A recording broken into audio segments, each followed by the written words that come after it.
Hi, I'm Lauren Green. Welcome to Bias Bash. And in the center square today is Cal Thomas talking about Martin Bashir being fired, not fired, technically resigned from MSNBC for his comments about Sarah Palin. Hey, Cal, how you doing? Hi, Lauren. Nice to be with you as always. Nice to be with you. So what do you think is the most important thing to remember about the Martin Bashir issue here? Well, first of all, Lauren, I don't believe people should be fired for or resign for language that they use. My good friend Nat Hentoff, that great defender of the First Amendment, says the answer to speech you don't like is not less speech, but more speech. I think that he should have been required to apologize to Sarah Palin in person and on television, because that's where the offense occurred. Just to resign and issue a statement, I don't think is sufficient.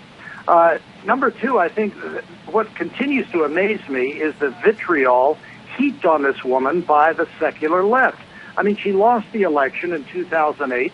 She holds no position of power. She can't pass any legislation requiring anybody to change their lifestyle. And yet, many on the left continue to dump on her. I think there are several reasons for that. Number one, she has a stable marriage. She embraces conservative values. She's an open and unapologetic Christian. And she had a baby she knew had Down syndrome. Now, all of these are challenges to the secular left's reigning philosophy. So that's the only explanation I can have why they continue to beat up on this woman. A process, by the way, that would never be tolerated if a conservative did it to, say, Hillary Clinton. Well, in the Martin Bashir case, I mean, when you look at the video, when you look at the segment he did, he basically had to amass all of this video, all of these things. Why aren't more of the executives at MSNBC held responsible? Because somebody would have had to approve this more than him.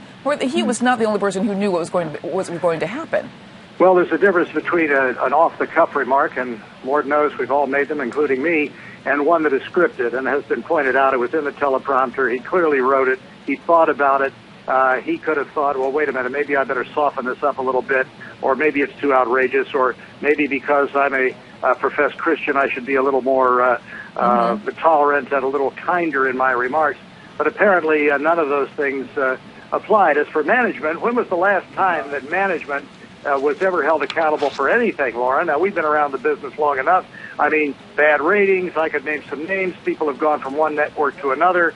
If this were sports and you messed up as much, no other team would take you. But management continues apparently to survive because they look out for each other. So they're not going to take responsibility. I noticed the Media Research Center said if NBC management, which of course owns MSNBC, doesn't come out with its own apology, then according to the MRC, they in fact endorse and condone what Mr. Bashir said. It's a little interesting when you say he is a professor and committed Christian, and those statements that he made doesn't seem like he's sort of walking the talk, do you think? I mean, I don't know. I mean, you've spoken to him about his faith. Yeah. Well, I think, yes, I have. But I think, you can't judge another person's faith. We're specifically forbidden from doing that. But there is, when you get into this political atmosphere and you have the kinds of shows that they do on NBC where people, and Bill Maher on HBO, where you're allowed to get away with all kinds of incredible language that, again, would not be tolerated if it were a conservative, say, on Fox, being said about a more liberal person or a Democrat person, then I think, the atmosphere, the environment encourages this kind of outrageous behavior. It's like pornography, I guess. Certain levels of it 50 years ago were a lot different than, I'm told, in what they are today, far more explicit things. So when you would tolerate one level, whether it's pornography or nasty speech, it simply means that you're going to go to the next level without any controls on you. Yeah. Well, interesting story about Martin Bashir. I'm sure he will. He's very talented, so I'm sure he'll suffer someplace else. If you want to catch more media analysis such as this and more, catch Media Buzz at 11:30 a.m. Sundays with the host Howard Kurtz, and of course, Kel Thomas is always part of that as well.